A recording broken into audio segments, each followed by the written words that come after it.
Hi there, this is Manny with Classic Auto Repair. We are looking at a 69 Plymouth Satellite with the 318 in it. We did some tuning on the car yesterday to improve the horsepower. It was hesitating and didn't have any power on acceleration. Our mechanic tech went through it yesterday and did some adjustments to the carburetor timing and linkage, which helped out a lot. This morning I went to start it, and we're having some other faults in the ignition system. This right here tracks the spark pulse that comes from the distributor coil and from the ignition sensor relay pack right here. When we went to start it today, this was not energizing. So we were getting, even though we were getting the starter to crank over and we had power at the coil, it was low dim lights, it wasn't 12 volts, and we were receiving no pulse from the distributor and coil to the spark plug. So my diagnosis here is we can make this thing run a lot better and become more reliable, but the startup of this is very it's not reliable or dependable, and it could leave you when you're going somewhere. It may not start again. And so one of the things we can do to improve that is to upgrade the ignition system, which involves replacing this old design technology. We see a lot of these on the Plymouths and Fords. These relay ignition packs basically are the brains behind the pulse that goes to the spark plug, and they fail, which is what happened this morning. We were not getting that spark. So one of my recommendations, let me go ahead and shut it down.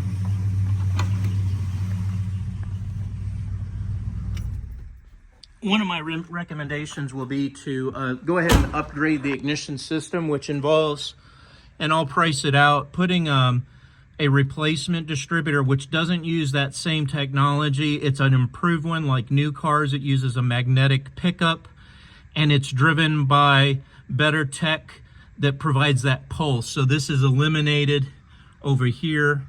We get everything inside of the brains is inside of the new upgraded distributor. It will also give you a better vacuum advance, which is this little pod right here.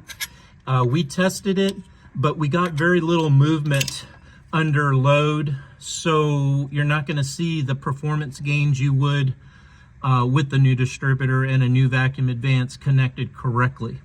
That will give you some needed horsepower on the car. The other thing is you got an old coil here. Spark plugs look like they're in okay condition. I don't see any issues with them, but we definitely want to look at maybe replacing the distributor. Definitely the cap. I have some pictures of inside of here. The rotor is corroded and has calcium buildup on it, as well as the bottoms of the cap tip point. So we would put a new cap on it. Of course, that all comes with the upgraded distributor, and it'll come with the new coil. So all of this will get replaced and upgraded to give you a really good hot spark out of here consistently whenever that key is turned on. And that's what we're lacking right now. Every once in a while, obviously it was running yesterday. We did a lot of road testing and tuning. And then this morning coming out here and not getting it able to start, the fault was found in the ignition system. And I use things like this probe light to check power, pulse on the spark plugs. And then I override the starter and connect directly to the wire loom so that I can get it to start right here from under the hood. So we did that. Also found an issue down in here is your oil pressure. Let's see if I can get a picture of it. That is your oil pressure sensor right there. It's leaking oil out of it and dripping down the back. So I put on the list to replace the oil pressure sending unit. We also tightened up the valve covers. They were leaking oil.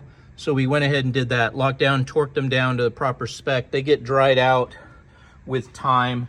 and it'll prevent some smoking and oil issues that you may have in the future.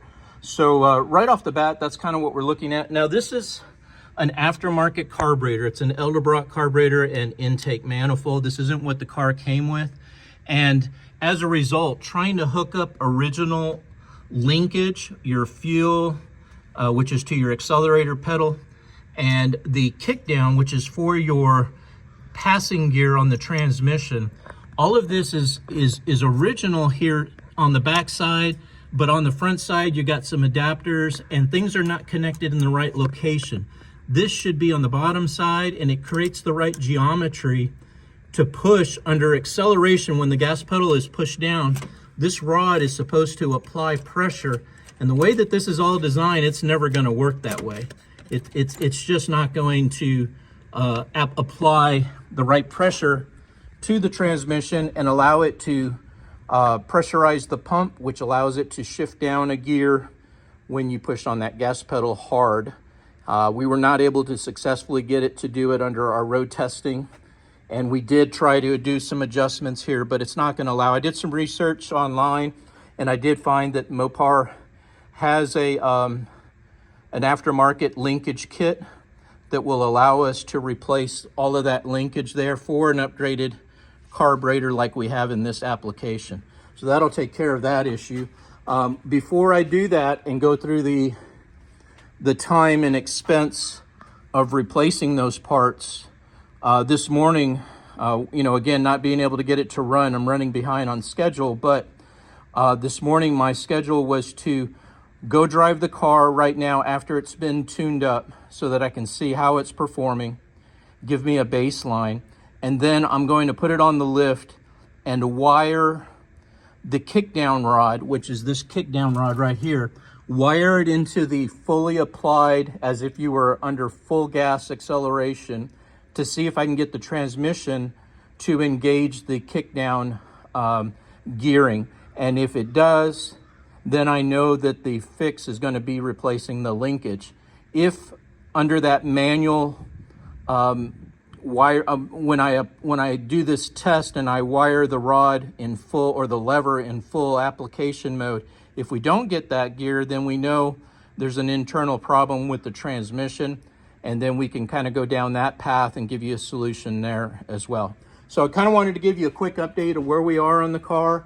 Again, my tech went out and drove it yesterday, said he improved the horsepower dramatically. However, we knew that we could get even more out of it once we get the passing gear working. He said he was even able to get the tires to break loose on the back under acceleration, which you probably never get. So just even our experience of being able to tune this thing up, get the timing correct, which is what really helps with horsepower. We got that timing adjusted, and that helped out a lot, but unfortunately we're not getting reliability yet. So I'm going to run down both of those issues, and then I'll report back on what we found out with the transmission testing for the passing gear, and also get you some pricing on upgrading the ignition on this car. This is Manny with Classic Auto Repair. Hope you enjoyed watching, and we'll talk to you soon. Bye.